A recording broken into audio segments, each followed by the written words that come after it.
As someone who actually is an expert watching this debate unfold between federal, state politicians, chief health ministers, medical professionals, is it clear to you what advice people under the age of 40 should be taking if they are considering getting the AstraZeneca jab?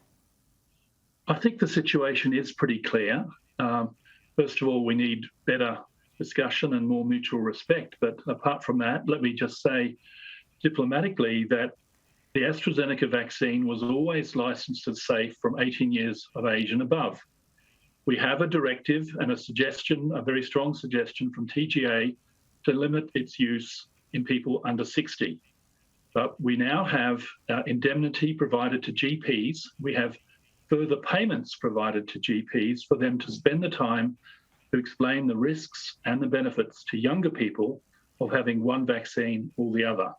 And people can make a choice. They can go and have AstraZeneca vaccine at a younger age if they've discussed it carefully with their GP, who will spend the time to answer the questions. Various experts are producing new documents called risk calculators, so you can compare your side effects from one versus the other. What is the likelihood as a 25-year-old in outback Australia compared with being in eastern suburbs of Sydney of catching COVID and getting a serious complication like hospitalisation or even death? So all of those things have been addressed, and I think there's a clear way forward. As somebody who has watched how immunisations have played out in this country for many years now, do you fear that we are being overly cautious with the warnings about AstraZeneca? I mean, all medical interventions, whether they be vaccinations or other medications, they do all carry some risk, don't they? Yet these ones pertaining to AstraZeneca really have been highlighted and in this case have really damaged the brand. Look, I can clearly say I've had my first dose. I'm going to have my second dose quite soon of AstraZeneca. I'll be 60 quite soon as well. The risk of clotting at around my age is about 1 in 100,000, and 1 in 25 of those people might die of it. So it's a 1 in 2.5 million chance for me. For the AstraZeneca vaccine, there are possibly other local side effects that occur in a lot of people, but they go away in 2 or 3 days. With the Pfizer vaccine, the US, which has given tens of millions of doses, are finding that maybe 1 in 100,000 are getting myocarditis. That simply means they get inflammation of their heart muscle or the lining of the heart.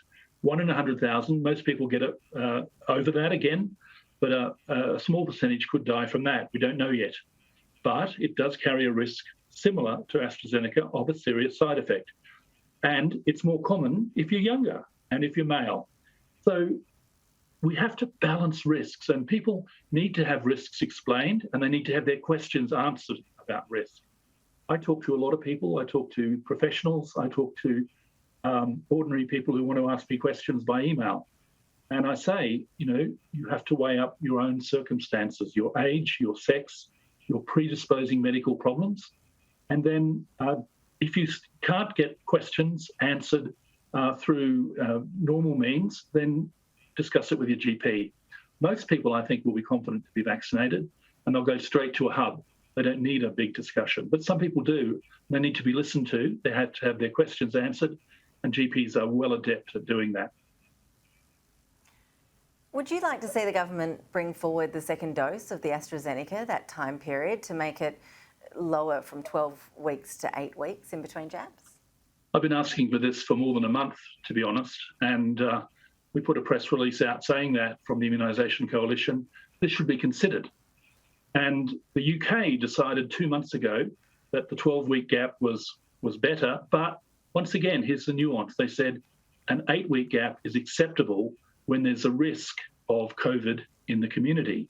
So they have, for the last 6 weeks or so, been giving the second AstraZeneca vaccine as early as 8 weeks after the first.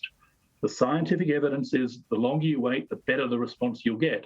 But you can still get a protective response of between 65 and 70% if you take the vaccine between 8 and 11 weeks instead of waiting until 12 when it goes up to 80%.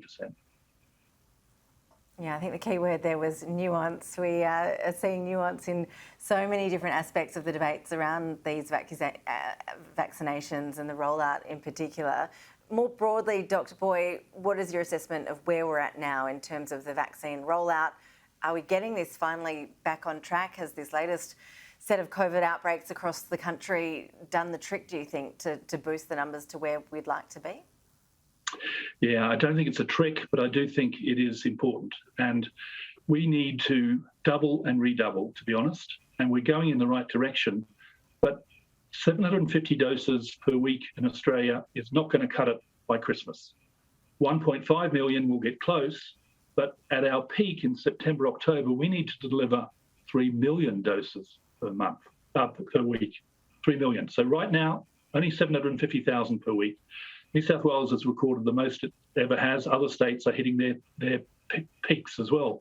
Peak is not good enough. We have to double and redouble.